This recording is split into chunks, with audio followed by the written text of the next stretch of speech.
नमस्कार दोस्तों, क्राइम वाली स्टोरी यूट्यूब चैनल में आपका स्वागत है। चले शुरू करते हैं। आज की कहानी पसंद आए तो लाइक करें, चैनल को सब्सक्राइब करें या कमेंट करके बताएं आगे कौन सी स्टोरी सुनना पसंद करेंगे। आप सभी के लिए जुड़ी सूचित, हमारे चैनल की 50% कमाई गरीब बच्चों की शिक्षा में इस्तेमाल की जाएगी। कृपया सब्सक्राइब करें, अपना दान गरीब बच्चों के लिए करें, सपोर्ट करें हमारे आपके अपने यूट्यूब चैनल को। उसके नाम के आगे पिता ने गांधी सरनेम लगा दिया था क्योंकि उसका जन्म 2 अक्टूबर गांधी जयंती के दिन हुआ था।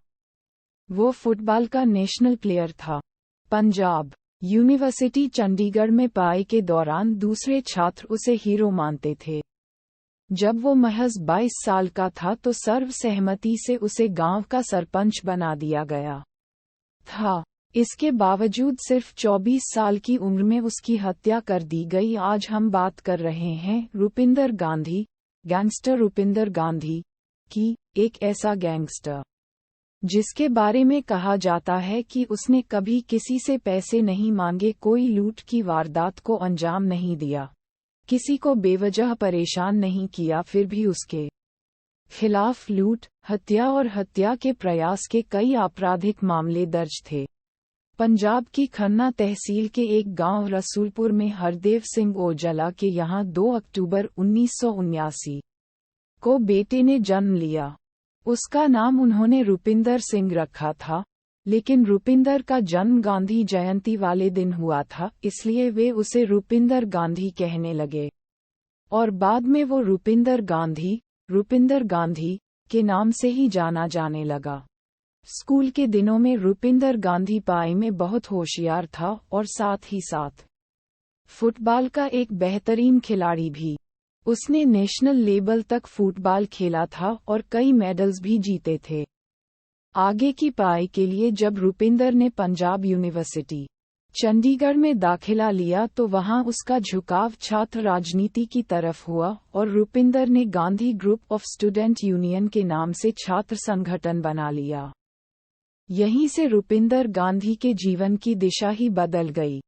कहा जाता है कि रुपिंदर ने कभी किसी के साथ पहले से कुछ गलत नहीं किया, लेकिन वो दूसरों की मदद के लिए मसीहा बनकर खड़ा हो जाता था।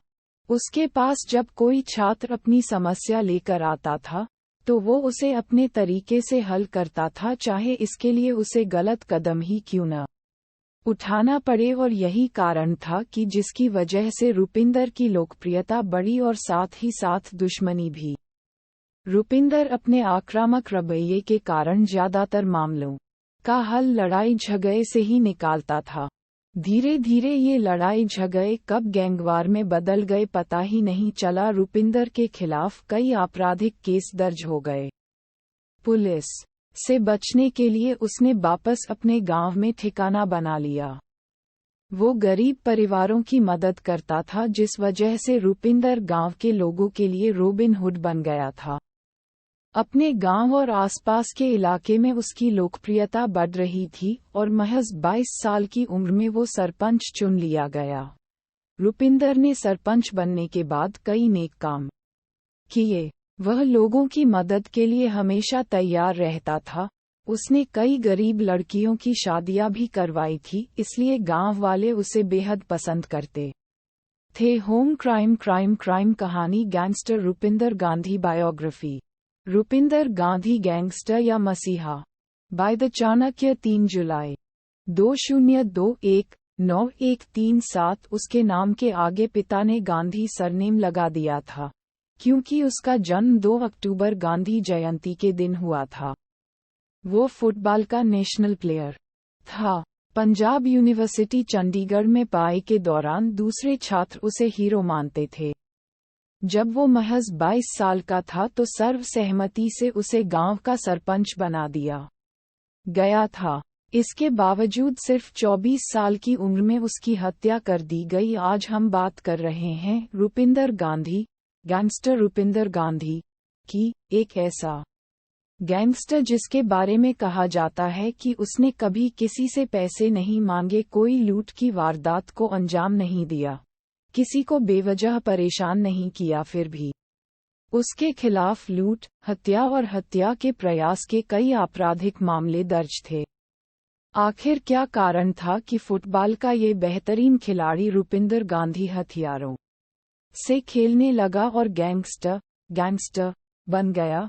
पंजाब की खन्ना तहसील के एक गांव रसूलपुर में हरदेव सिंह ओजला के यहां 2 अक्टूबर 1979 को बेटे ने जन्म लिया। उसका नाम उन्होंने रुपिंदर सिंह रखा था, लेकिन रुपिंदर का जन्म गांधी जयंती वाले दिन हुआ था, इसलिए वे उसे रुपिंदर गांधी कहने लगे और बाद में वो रुपिंदर गांधी के नाम से ही जाना जाने लगा। स्कूल के दिनों में रुपिंदर गांधी पढ़ाई में बहुत होशियार था और साथ ही साथ फुटबॉल का एक बेहतरीन खिलाड़ी भी। उसने नेशनल लेवल तक फुटबॉल खेला था और कई मेडल्स भी जीते थे। आगे की पढ़ाई के लिए जब रुपिंदर ने पंजाब यूनिवर्सिटी चंडीगढ़ में दाखिला लिया तो वहां उसका झुकाव छात्र राजनीति की तरफ हुआ और रुपिंदर ने Gandhi group of student union के नाम से छात्र संगठन बना लिया।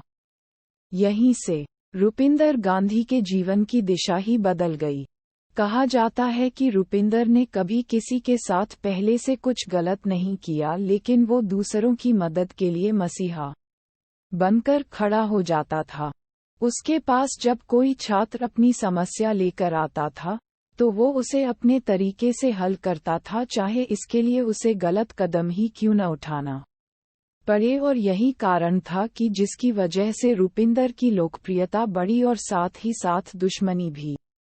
रुपिंदर अपने आक्रामक रवैये के कारण ज्यादातर मामलों का हल लड़ाई झगड़े से ही निकालता था। धीरे धीरे ये लड़ाई झगड़े कब गैंगवार में बदल गए पता ही नहीं चला। रुपिंदर के खिलाफ कई आपराधिक केस दर्ज हो गए। पुलिस से बचने के लिए उसने वापस अपने गांव में ठिकाना बना लिया। ये भी पढ़े गैंगस्टर नीरज बवाना बायोग्राफी इन हिंदी। नीरज बवाना कैसे बना दिल्ली का डॉन?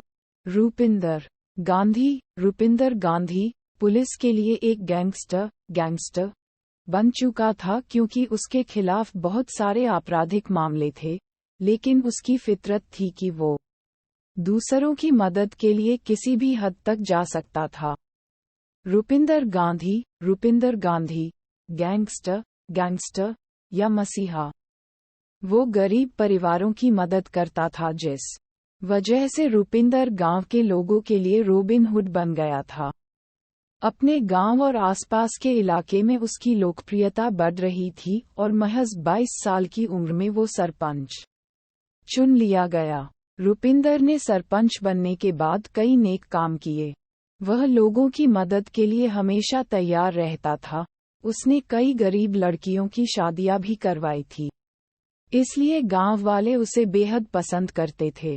रुपिंदर की लोकप्रियता अब कुछ लोगों की आंखों में खटकने लगी थी, इसलिए कुछ अपराध और राजनीति से जुड़े लोग उसे अपने रास्ते का रोड़ा समझने लगे थे।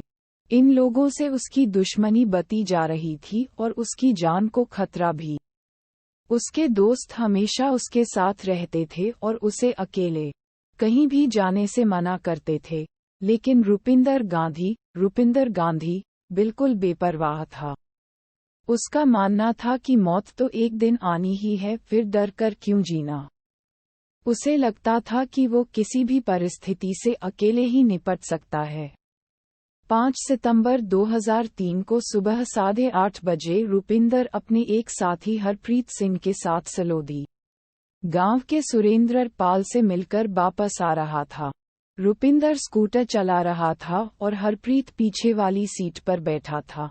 जब ये लोग देहरू गांव के पास से गुजर रहे थे, तभी एक कार उनका पीछा करने लगी।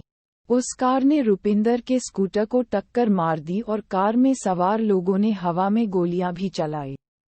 इन लोगों ने रुपिंदर को मारा पीटा और अपने साथ गाड़ी में लेकर चले गए। हरप्रीत के बयान पर खन्ना सदर थाने में रुपिंदर के अपहरण का मामला दर्ज हुआ। इसके 4 दिन बाद 9 सितंबर 2003 को उसकी लाश भाखड़ा नहर के पास एक पेड़ से लटकी हुई मिली। पोस्टमार्टम में पता चला कि उसके हाथ और पांव की